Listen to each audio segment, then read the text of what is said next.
could chat a little bit about some of the designs I've got on the needles. Let's start with this one. Of course, I'm in the middle of work. I showed you this one before.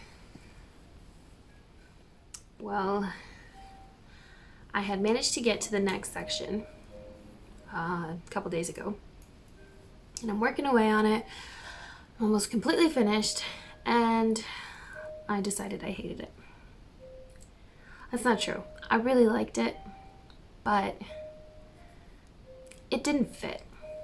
So I ripped back and went back to my original idea, which was this eyelet section there. And yeah, I'm much happier with it.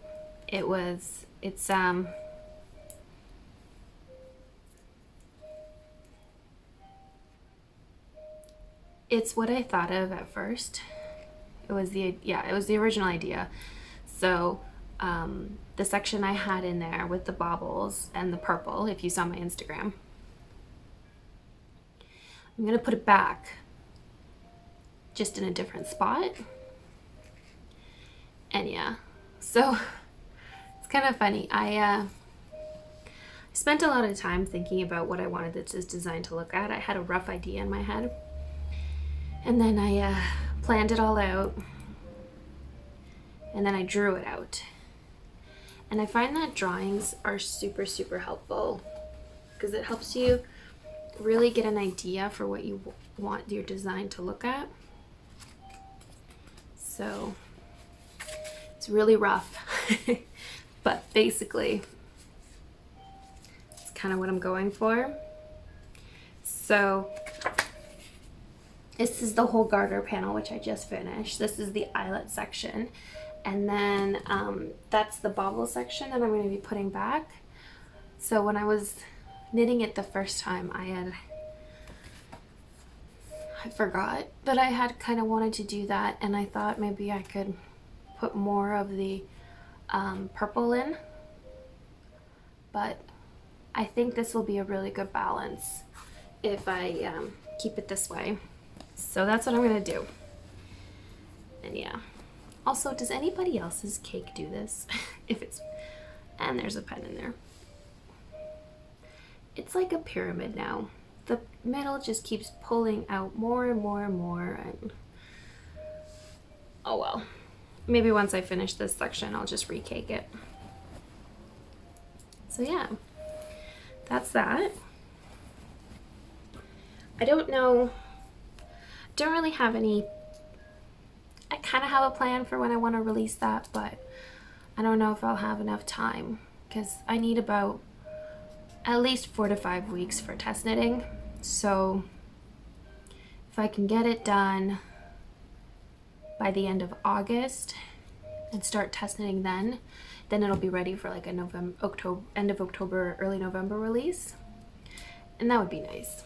That'd be good. Because there is definitely not enough time in July to do this. So my other design, which has been living in this beautiful quilted bag that I picked up at the Woodstock Sheep and Wool Festival, or Woolstock as they call it. I don't even know who it's from. It's just this lady was selling them, and they're quilted.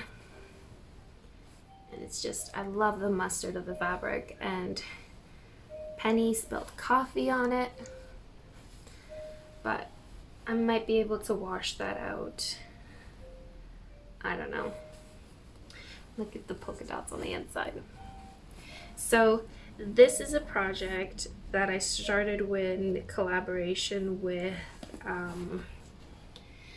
Laura from Camp Fiber Yarns. And we started this collaboration last year, and I have had all intentions to finish it and put it out for testing and everything last year, but I I got stuck on the design. I knew what I wanted, but then I always do this too. I'll start designing it and I'll be like, no, I can make it better, I can do more. But the design is fine the way it is, and I don't know why I keep getting into my head that I have to change it and make it more complicated than it needs to be. And anyway, I had knit this whole section last year, and then I had the original idea of what I wanted it to transition to what I wanted it to look like, but suddenly that wasn't good enough and I had to change my mind, and so went back to the original idea again and transitioned it this way. And I really like it. It's simple. And yeah. So I ripped out all of the lace that I had done because the lace pattern was just, it was too complicated. It wasn't working out the way I wanted it to, and it wasn't even easy to memorize. It was like every single row, like while the rows repeated, they repeated in a weird order, and you had to work the lace on both sides, and it was too much. And it was over 14 rows of various stitches, and I couldn't get the hang of it. And to knit it for any extensive period of time, would have been really, really annoying. So I ripped it all out this morning and went with this, which I really like. It's much more simple. The one section, it's the same stitch pattern or the same repeat 4 times, and then you're purling every wrong side. And then the next section is the same stitch repeat 4 times, 3, then 4. Yeah, doesn't matter. Super easy to memorize. It goes so much quicker than what I had before, and it's much, much more enjoyable. So yeah, I wanted to show you this charm I got from Twill and Print. It's a row counter. I really like it. I have another one that's coming in hopefully soon, so I can do count more than 10 rows or 9 really. Yeah, so I want to show you the other colors I have. Is this one. They're all such beautiful tonal colors with black in them. Sorry. And I have this one. And then this is the main color. And then you saw the green. So these are 100 gram skeins, but I don't know. I'm definitely not going to use all 100 grams per section. That's just ridiculous. So I don't know if I wanted to do, I was thinking maybe 20 grams. And then you'd have a full skein for the main color and three 20 gram skeins, and that might work really well. Or somewhere just below 50, depending on how much lace I get done with 20 grams. Yeah, because it'll all open up and it'll block out and it'll be quite large. So yeah. And the last thing on my needles for designs is my August sock pattern. Give you a little sneak peek of that. So it's a shorty sock. It has this all over lace pattern here. It's got a picot cuff and a short row heel, and it's done in collaboration with Comfy Cozy Knits. Ashley took my Pinterest board as inspiration, and she picked this beautiful picture of a sunset. And I think she did an amazing job of matching it. The color is just exact. And then I told her to do a bright yellow for the contrast because I love bright yellow, but it's also so fun. So you can actually get this color in her shop right now. It's called Sunny Days. It's really, really fun. So yeah, there's not really much to tell you about this pattern. I really enjoyed learning how to do picot cuffs, and it's interesting how when you go to pick up stitches to join the cuff, because it's a fold over. So this, I went through both loops, and it ended up making it all raised and bumpy.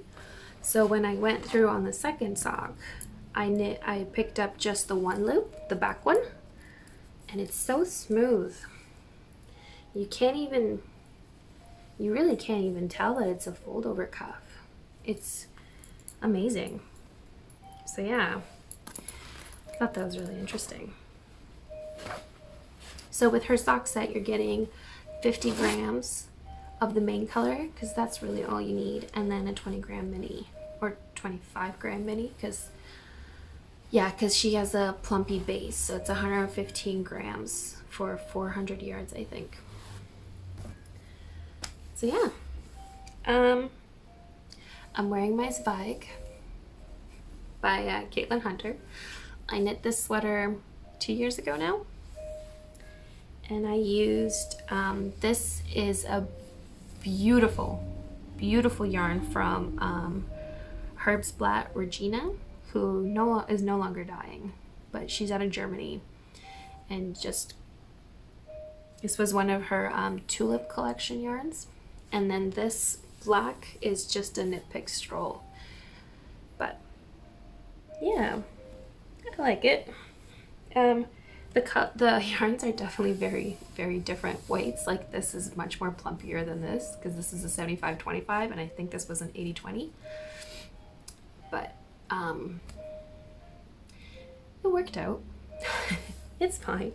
The sweater is actually pilling quite a bit, but I need to just give that a quick clean. And I didn't knit the sleeves as long as I was supposed to, because that's a lot of ribbing to do.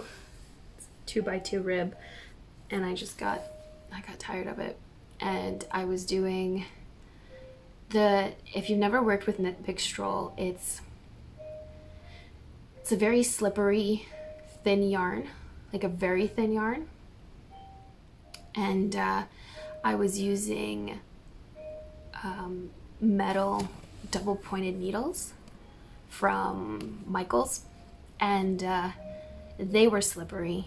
The yarn was very slippery, and it was really hard to just keep going. So I think I ended up doing half of what was requested, or like a quarter less, something like that. Like I don't remember, but it was enough.